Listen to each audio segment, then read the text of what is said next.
Sois le bienvenu. On se retrouve aujourd'hui dans une émission sur le polynôme minimal. Mon but, ça va être d'introduire la notion de polynôme minimal d'un endomorphisme U d'un R espace vectoriel de dimension finie E. Alors ici je mets R espace vectoriel, mais j'aurais pu choisir un corps quelconque. Seulement pour ne pas effrayer mes propres élèves, je vais me permettre de mettre un R espace vectoriel. Et on va aussi établir deux de ses propriétés fondamentales. Pour cela, la première chose qu'on va faire, c'est qu'on va considérer l'application que j'appelle phi U, qui a un polynôme P associe le polynôme d'endomorphisme P de U. Alors il faut tout de suite s'interroger sur l'inspiration qui pourrait nous amener à introduire une telle implication. C'est quelque chose que tu pourras retrouver dans le petit manuel de la colle sous le nom d'ancrage. Et ici c'est très simple d'en trouver un. On cherche à définir le polynôme minimal d'un endomorphisme. Autrement dit, on cherche à faire le pont entre un objet polynôme qui est issu de l'arithmétique et de l'autre côté, un endomorphisme qui est un objet qui est issu de l'algèbre linéaire. Donc cette application-là, phi U, nous tend les bras. Elle nous permet justement de faire le lien entre ces deux domaines des mathématiques. Alors en fait, on peut constater que c'est une application linéaire et qu'elle ne peut pas être injective, puisque sinon, elle enverrait famille libre de R de X sur famille libre de L de E. Et ça voudrait dire que pour tout entier naturel n, phi de 1, phi de x jusqu'à phi de xn serait une famille libre de L de E. C'est-à-dire qu'il existerait dans L de E des familles libres de cardinal aussi grands que je veux, c'est-à-dire qu'ils seraient de dimension infinie. Et ce n'est pas possible, puisque L de E est de dimension finie. Puisque cette application n'est pas injective, eh bien je peux dire que son noyau n'est pas réduit à 0. Autrement dit, en français, c'est-à-dire qu'il existe pour U un polynôme annulateur non nul. Alors c'est ici que la suite des événements peut s'accélérer considérablement si tu comprends la prochaine phrase que je vais faire. Je peux dire que comme phi de U est un morphisme d'algèbre, eh bien son noyau c'est un idéal de R de X qui est un anneau euclidien donc principal, et donc comme le noyau de phi de U c'est un idéal principal, il est engendré par un seul élément. Et en m'arrangeant avec son coefficient dominant, je peux définir justement ce générateur-là comme le polynôme minimal de l'endomorphisme U. Si tu n'as pas compris cette phrase, je vais te proposer une alternative plus élémentaire, où on va retrouver justement quelques éléments de démonstration de certains concepts que je viens d'énoncer. Comme polynôme minimal, on va se dire qu'on va tout simplement essayer de récupérer un polynôme de degré minimal. Pour ça, on va considérer l'ensemble D de tous les degrés des polynômes annulateurs non nuls de l'endomorphisme U. On va dire que c'est une partie non vide, c'est ce qu'on vient de démontrer, donc par propriété de l'ensemble des entiers naturels, cet ensemble-là admet un minimum, qu'on va noter petit d.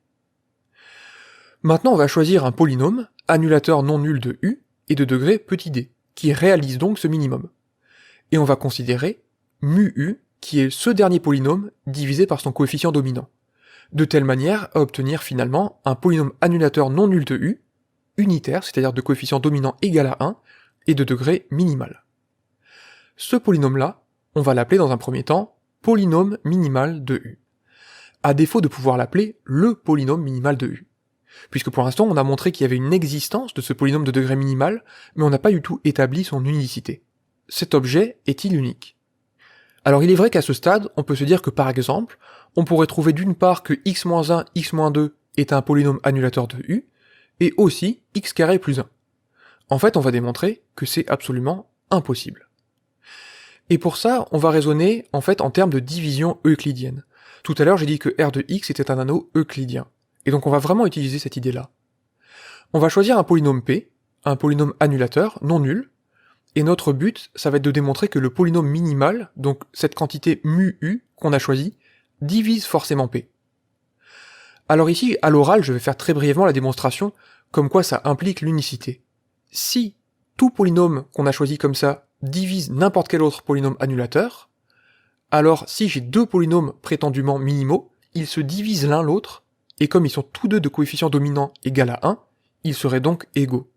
Donc si je parviens à démontrer cette propriété-là, on pourra parler du polynôme minimal de l'endomorphisme U. Pour cela, on va raisonner en termes de division euclidienne. Donc je vais introduire ici Q et R, le quotient et le reste, dans la division euclidienne de P par le polynôme minimal de U.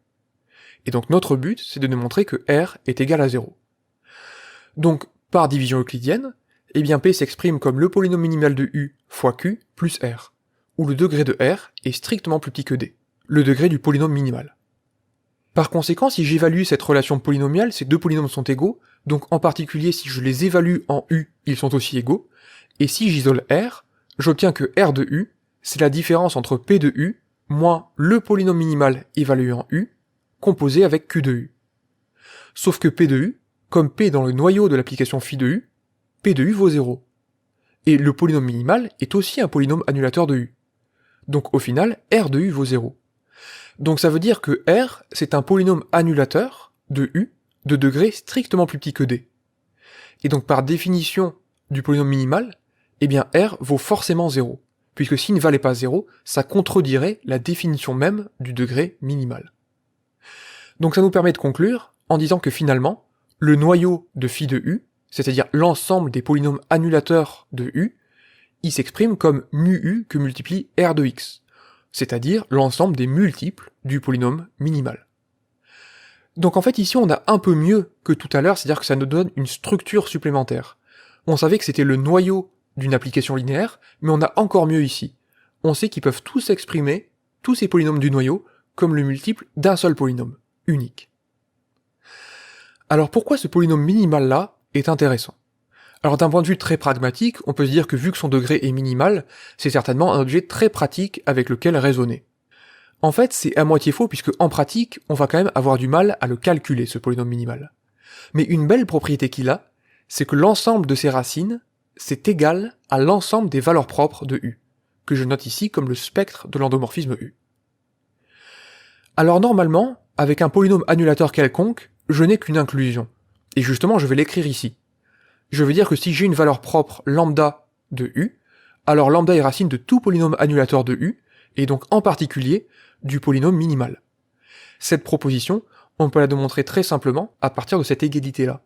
Si on considère x un vecteur propre associé à une valeur propre lambda, alors le polynôme d'endomorphisme P de U évalué en x est égal au produit du réel P de lambda par le vecteur x.